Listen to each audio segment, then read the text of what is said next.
Assalamualaikum warahmatullahi wabarakatuh.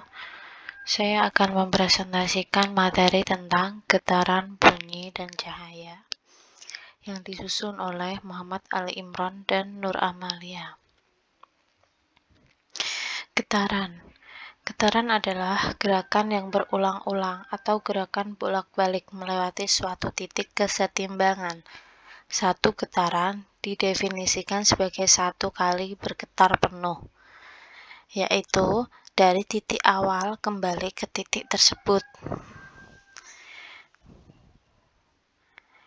Jadi dicontohkan, misalnya benda bergerak dari titik A, kemudian untuk mencapai satu getaran itu ke titik O, ke B, ke O lagi, kembali ke A lagi, seperti itu.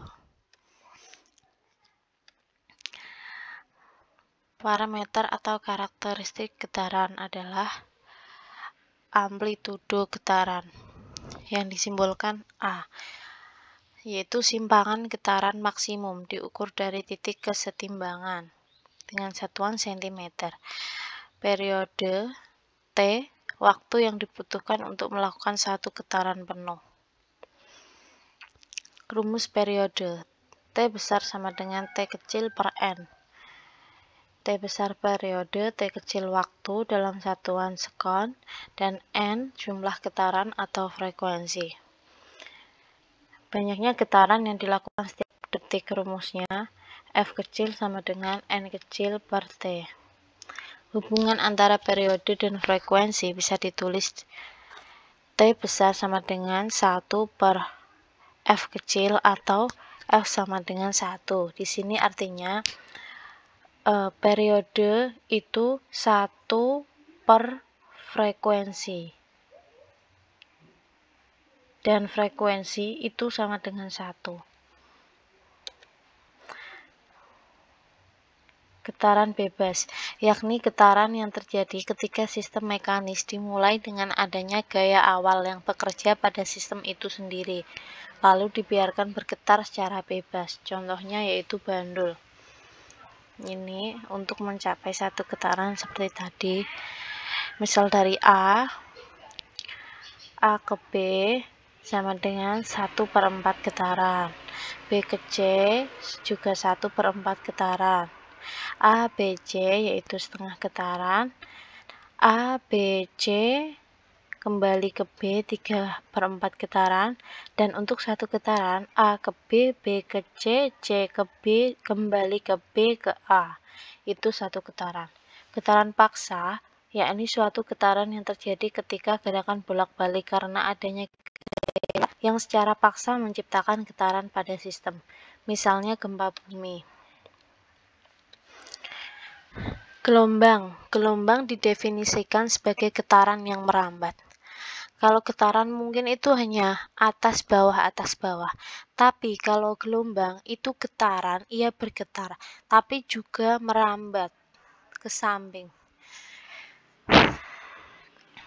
Berdasar mediumnya, yaitu ada gelombang mekanik, membutuhkan medium dalam perambatannya, misal gelombang suara yang membutuhkan udara sebagai rambatan untuk sampai ke telinga. Selanjutnya gelombang elektromagnetik, tidak membutuhkan medium dalam perambatannya, misal gelombang cahaya yang dapat merambat di ruang hampa udara di luar angkasa. Berdasar arah rambatannya, yaitu satu gelombang longitudinal, arah getarannya sejajar dengan arah rambatannya. Satu gelombang terdiri dari satu regangan dan satu rapatan, misalnya gelombang suara.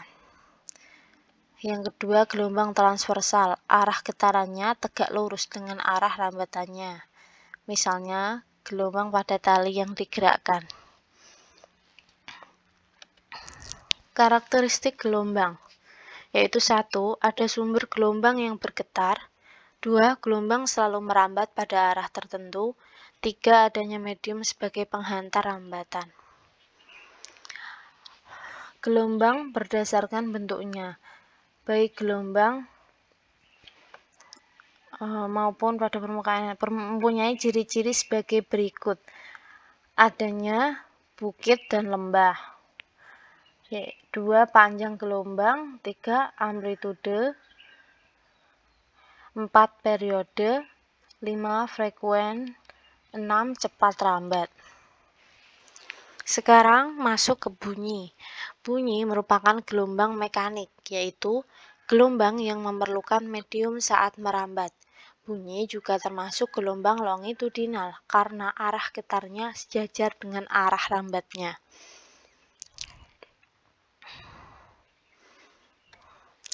Syarat terjadi dan terdengarnya bunyi adalah sumber bunyi, kemudian ada mediumnya, dan 3.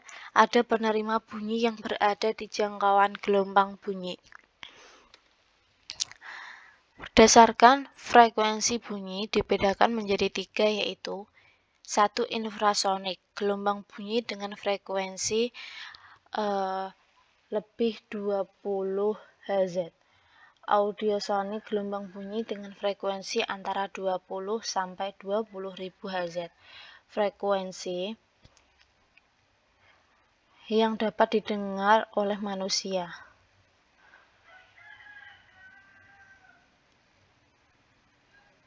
Ultrasonik, gelombang bunyi dengan frekuensi lebih besar 20.000 Hz. Hewan yang dapat mendengar gelombang bunyi ini ialah anjing dan kelelawar. Kecepatan rambat bunyi tergantung pada jenis mediumnya. Misalnya, gelombang bunyi merambat pada medium rambat air, maka kecepatannya lebih lambat dibanding jika merambat di udara. Contohnya, 1. Suara air yang terdengar saat kita berenang. Contoh lain yaitu gelombang sonar yang digunakan oleh kapal selam untuk memetakan dasar laut. Ada lagi contohnya ikan paus dan lumba-lumba menggunakan gelombang bunyi ultrasonik untuk mencari mangsa. Untuk mencari cepat rambat bunyi, rumusnya yaitu V sama dengan S per T. Dengan keterangan V cepat rambat bunyi dengan satuan meter per sekon, S sama dengan jarak, satuan meter, T waktu, satuan sekon. Bunyi dapat diserap. Bunyi akan diserap jika mengenai benda yang mempunyai permukaan yang lunak. Peredam suara bunyi di antaranya karpet, wol, kertas, spons, busa, kain, dan karet. Bunyi dapat dipantulkan juga. Ini terjadi apabila bunyi mengenai permukaan benda yang keras, seperti permukaan dinding batu, semen, besi, kaca, dan seng. Contohnya, suara kita yang terdengar lebih keras di dalam gua akibat dari pemantulan bunyi yang mengenai dinding gua.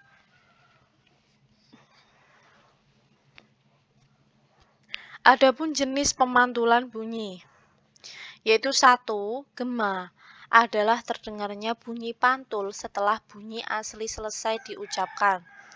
Gema biasanya terjadi saat bunyi dibuat dari jarak jauh yang di depannya terdapat tebing atau gedung tinggi. Seperti ini ya. Ini sumber bunyinya.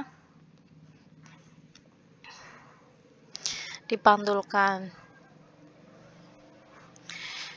Yang kedua adalah gaung, yaitu bunyi pantul yang datang sebelum bunyi asli selesai dibuat. Terjadinya gaung disebabkan karena penghalang gelombang memiliki jarak yang dekat dengan sumber suara. Ini perbedaan gaung dan gema. Gaung ini bunyi aslinya dalam hitungan detik. Kemudian bunyi pantulannya itu muncul pada detik ketiga sebelum bunyi asli selesai. Sedangkan gema ini bunyi aslinya berhenti di detik keempat.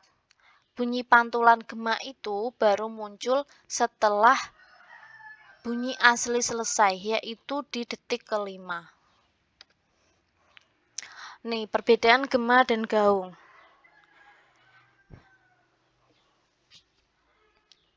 Datangnya bunyi pantul, gaung hampir bersamaan bunyi asli, sedangkan gema tepat setelah bunyi asli. Kemudian untuk jarak sumber suara dengan penghalang, gaung lebih dekat dan gema lebih jauh. Bunyi yang terdengar, gaung tidak jelas dan gema jelas. Manfaatnya, gaung merugikan dan gema menguntungkan. Selanjutnya, perambatan bunyi. Perambatan bunyi adalah suatu perpindahan bunyi melalui suatu hambatan atau benda. Bunyi dapat merambat dari sumber bunyi di tempat lain melalui media. Seperti ini. Ini botol ya, yang merambat lewat tali. Melalui benda cair. Mendengarkan bunyi melalui corong yang ujungnya dimasukkan ke ember berisi air. Kemudian embernya dipukul menggunakan batu. Jadi ini akan terdengar bunyi.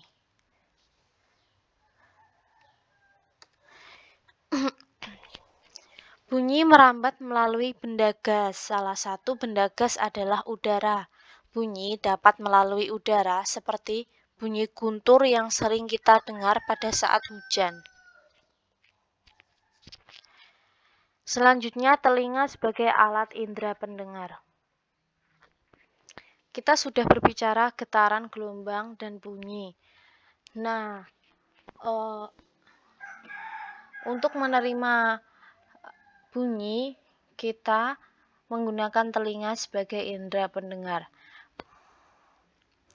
Nah, telinga ini pada dasarnya merupakan indera pendengar yang terdiri dari 3 bagian, yakni telinga bagian luar, bagian tengah, dan bagian dalam.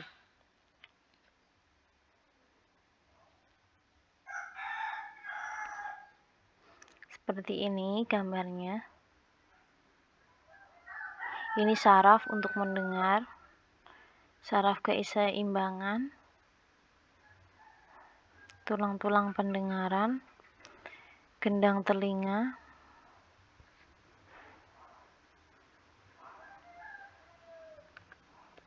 manfaat gelombang bunyi dalam kehidupan sehari-hari.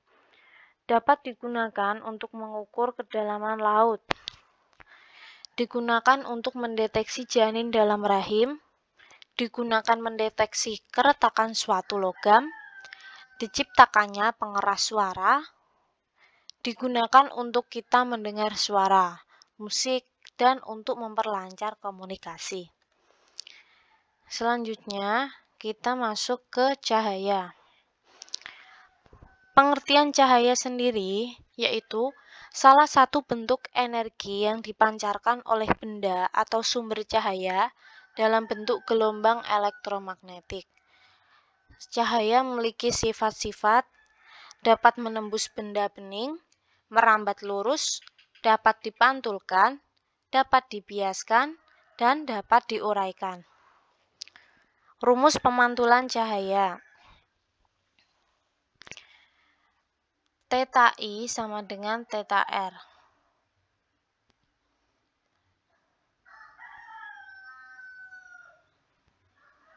Theta I sudut dan theta R sudut pantul. Seperti ini.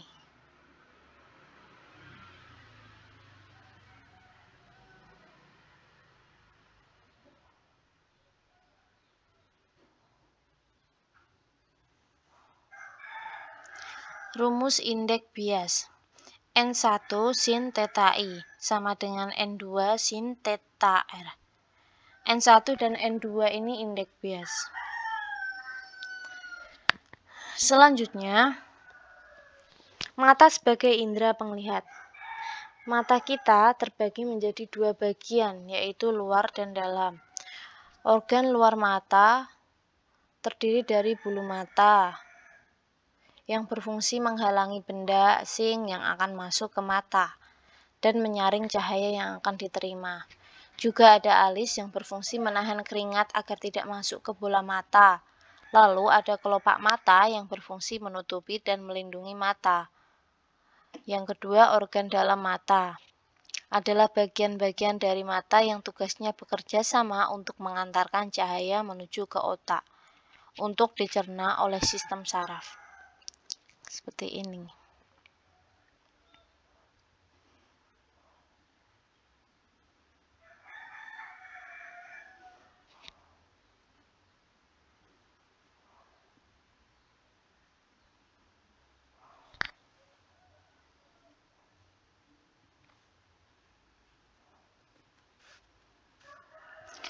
Cara untuk merawat mata, yaitu periksakan mata secara rutin, konsumsi makanan bergizi, hindari penggunaan gawai terlalu lama, hindari paparan sinar ultraviolet. Manfaat gelombang cahaya dalam kehidupan sehari-hari antara lain dalam bidang kedokteran, salah satu manfaat gelombang cahaya digunakan untuk ronsen. Digunakan sebagai satuan jarak antar benda-benda langit. Digunakan sinar ultraviolet untuk menjaga kesehatan kulit. Digunakan sebagai satuan jarak antar benda-benda langit. Cukup sekian presentasi dari saya. Apabila ada kekurangan, saya mengucapkan mohon maaf. Terima kasih. Wassalamualaikum warahmatullahi wabarakatuh.